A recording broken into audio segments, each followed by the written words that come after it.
I just finished a video a little bit ago, and I said I would get more into a particular thing came up. So I'm going to make a second video right after this. So hang around. If you heard the first one, you'll love this one also. It's more of what I asked, what I got from AI. Again, my name is Chuck. If you didn't see the other one, I'm a hypnotherapist, and I work with people to basically improve their lives. I'm not some kind of a special guru or anything like that. I just learned a lot over the years. I know how to do it. I know how to get people into very deep states of hypnosis. And actually, the fact is, you do it yourself. My puppy's going nuts over there for you. Here, I got a new puppy. He's in here someplace. But anyway, so it is you actually doing the work. What I am is a catalyst, a director, if you will, in helping people to improve their life. And we have our conscious mind and our unconscious mind. Our conscious mind runs about 5% of our life. Our unconscious mind runs 95% of it. Up until we're about 7 years old, we live in I would call it a hypnotic state that is referred to by the brainwave pattern, which is theta, which is an extremely programmable brainwave pattern. And up until you're about 7, you have no judgment. You have no filter on that. It's just an open, programmable, I guess you call it like a hard drive. And whatever you put in there is taken as real. If it's negative, then the negative is real. If it's positive, then the positive is real. And what everybody's trying to do some kind of manifestation. A lot of people, I see this all the time on the comments, and people I talk to in person and stuff like that. I see that people are having a hard time with manifestation. They don't understand why. You can work really hard, and you can overcome some of that stuff to a certain extent, but it won't last. It doesn't last. It's exhausting. It's hard. And you end up asking yourself, why is life so hard? It's not made to be hard. It's made to be easy. It's just you have to have the right tools and be going at it in the right factor. So in the last one, I talked about the question I asked was, what is the exact process that our unconscious and unconscious minds use?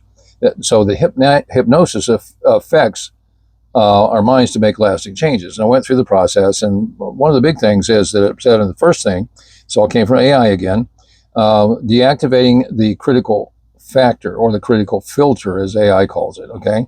And that's exactly what hypnosis does. You basically take somebody into a hypnotic state, and the first thing that happens is that critical filter, the critical factor, just kind of goes over here someplace. It doesn't go away, it just takes a break. And your conscious mind and your critical filter hang out over here for a while.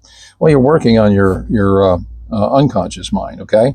And basically your unconscious mind takes everything. It doesn't know the difference between make-believe or reality. It just doesn't know that.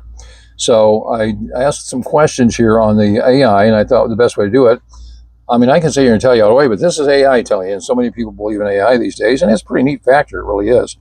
And let's see.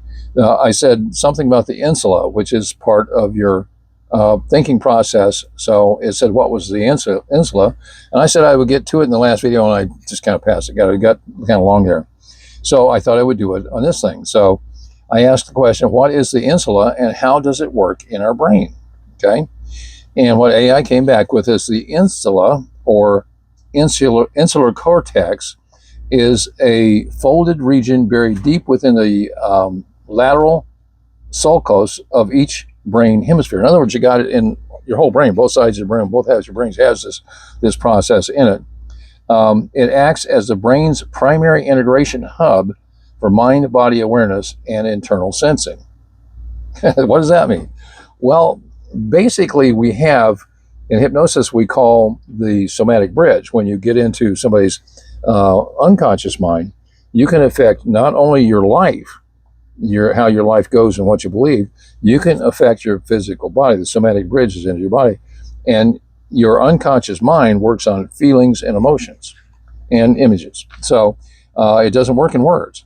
So therefore, you have to have some connection between what's going on in your conscious thinking, your body, and your mind. You have that connection, okay? And apparently the insula is what does that. If that makes any difference, I don't know. So just some more of the things that it does here. And this all affects manifestation. Believe me, it really does. Interception. It monitors internal body signals such as your heartbeat, respiration, which is your breathing, pain, temperature, visceral sensations, giving you a conscious sense of your physical state. Again, that's the somatic bridge right there. Emotional processing also handles the emotional processing. It translates physical feelings into conscious emotions. And there again, your unconscious mind, once you get that critical filter out of the way, doesn't work in words, it doesn't work in language, it works in feelings and emotions. So that's what that does. For instance, it will link a racing heart rate to the subjective feeling of anxiety or excitement. Either way, it could be exciting or it could be unexciting, depending on what you think or feel at the time, okay? The salience network, what is that thing? As a key component of the brain's salience network, that's the insula, is that it continuously screens internal sensations and external stimuli to decide what requires your attention most urgently. Okay, so what's most urgent in your attention? Okay, well, your conscious mind is going to tell you what's most urgent. Your unconscious mind is going to tell you, yeah, that's not important or whatever. And it also activates, it works with the self-awareness and empathy. By combining body signals with cognitive processing, it helps generate subjective self-awareness, personal decision-making, and sympathy toward others' emotions. So anyway, that's what that all does. So I want to get that in there from the last video. And I also asked it, so I said, what is the salience network? And I said, is it the same as, I don't know if you've ever heard of your reticular activating system, the RAS? And AI says, no, they are distinct brain systems with different functions and anatomical structures. Your reticular activating system, which you refer to as RAS, located in the brain stem, in other words, back here in your alligator brain, it acts as a global volume knob that regulates overall arousal, wakefulness, and sleep-wake cycles, and that's your RAS. Now, your RAS, what it does, let's say one of the best examples I hear is, let's say you buy a car, you buy a different car, you go out and you buy a yellow Volkswagen Bug. Well, they're kind of unusual. You know, you don't see too many of those around anymore.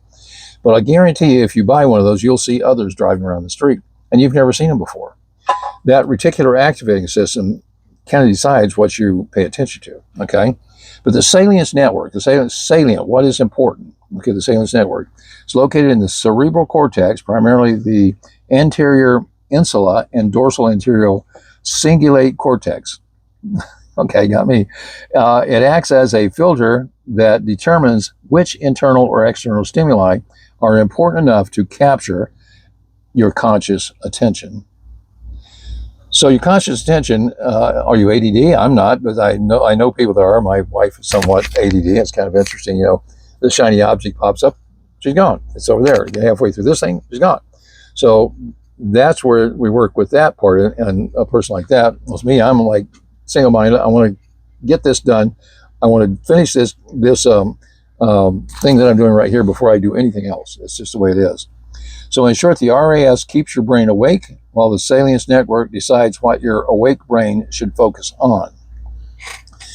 So if you're living in your RAS, and if you're living in your salient network of keeping you awake to one another, you're missing out on some things.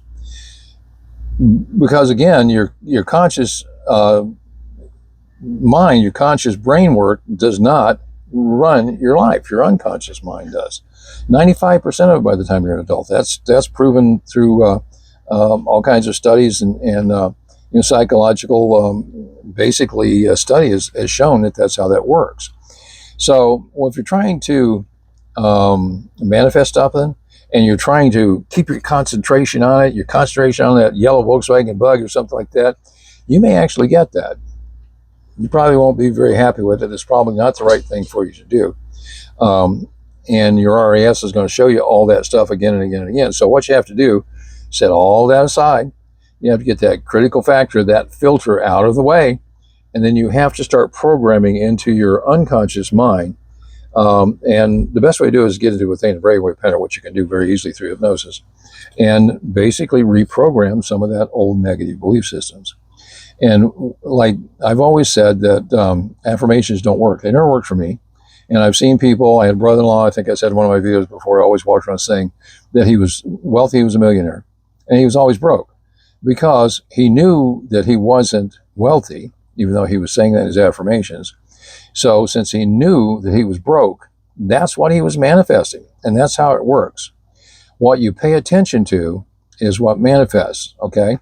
And so his attention was very set on being broke, having no money, and wanting very badly to be wealthy. And all he was doing was telling the universe and telling his unconscious mind, I'm broke, I'm busted, I don't have any money. And so the universe, the quantum field that we basically manifest things through, says, oh, that's okay. You can be broke. There's no problem. There's no judgment. It's okay. Here you go. You can have more of that, because that's how it works. You got to get past that critical factor, the filter, if you will. You got to get rid of some of those old beliefs. And remember, beliefs are just something that you've thought for a long time. It's not absolute. It doesn't mean it's absolutely accurate or right just because you believe it. It's just something that you've thought for a long time. You got to get some of that stuff out of there, and you got to get new stuff in there. And then once you do that, manifestation is automatic. It's absolute, because you're manifesting all the time anyway. And you are manifesting off of your past beliefs. And again, I say it, I think in about every video, what you see in front of your face is a mirror. The physical world is a projection of everything that you've thought, everything that you've believed up to this point. In other words, your physical life in front of you is your past up to this point. If you're not happy with your life, let's change it. I work with people one-on-one, do it through Zoom primarily, unless you live next door, which nobody lives next door to me because I'm out in the desert someplace. And, it's real simple. I've worked with people as far away as New Zealand. Did you ever think about that when you call somebody in New Zealand, you're calling tomorrow? You're calling the future. It's just one of those things that comes up in my brain. But anyway, I worked with people in New Zealand. I've worked with people in this country, England, places like that. And it all works great on Zoom. So get to me through my email on my YouTube channel. Give me a like. It doesn't hurt your finger to push the like button. And maybe even a comment. This was a little confusing, I know, but I wanted to say it the way that AI said it, not the way I said it. So anybody that's into all this AI stuff and that's into basically technical stuff, there's your answer. It's just what I said. Hypnosis, get rid of that critical factor, get into that unconscious mind, change stuff with some positive affirmations and positive suggestions, and move on. And everything works out great. Thanks for stopping by. I'll see you in the next one. And above all else, be at peace.